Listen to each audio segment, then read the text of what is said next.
বিএনপির চেয়ারম্যান তারেক রহমান বলেছেন, প্রচলিত রাজনীতির ধারা পরিবর্তন করে নতুন রাজনৈতিক সংস্কৃতি গড়ে তুলতে চায় তার দল।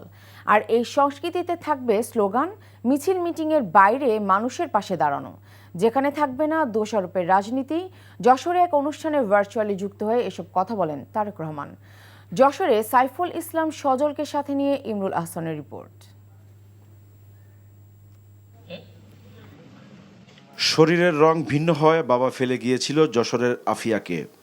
শিশু সন্তানকে নিয়ে মা মনিরা খাতুন যখন অকুল পাথারে, তখন আফিয়া ও তার মায়ের পাশে এসে দাঁড়িয়েছে বিএনপি।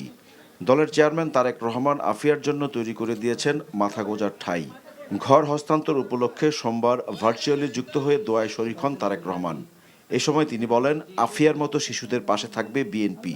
প্রচলিত রাজনীতি পরিবর্তনের কথাও বলেন বিএনপির চেয়ারম্যান। আমরা অতীতে দেখেছি যে বিভিন্ন রাজনৈতিক দলের বিভিন্ন বক্তব্য থাকে, বিভিন্ন কথাবার্তা থাকে। মঞ্চে দাঁড়িয়ে এক রাজনৈতিক দল আরেক রাজনৈতিক দলের বিভিন্ন কাজের সমালোচনা করছে, বিভিন্নভাবে দোষারোপ করছে। উপস্থিত মুরব্বীবর্গ, প্রিয় নেতৃবৃন্দ, আমার মনে হয় আমরা অনেক দিন ধরে, বহু বছর ধরে হয়তো আমরা রাজনীতির একটি স্টাইল ফলো করেছি।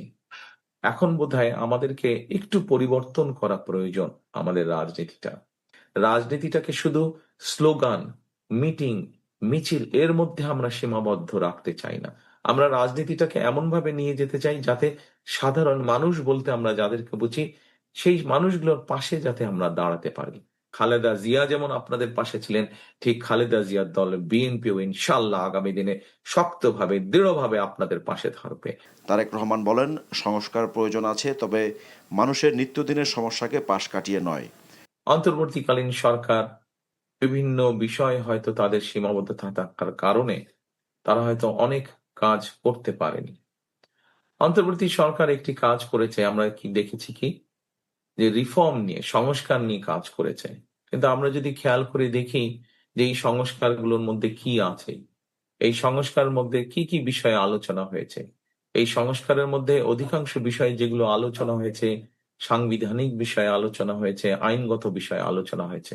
এই সংস্কার প্রস্তাবগুলো যেগুলো এসছে, এগুলাও ভালো, এগুলাও প্রয়োজন দেশের জন্য, দেশের মানুষের জন্য, ভবিষ্যতের জন্য প্রয়োজন।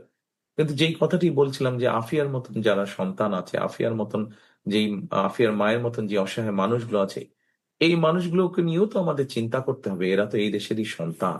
ক্ষমতায় গেলে প্রান্তিক মানুষের ভাগ্য উন্নয়নে বিএনপির নানা পরিকল্পনার কথাও তুলে ধরেন তিনি। Imrul Ahsan, NTV news, Dhaka.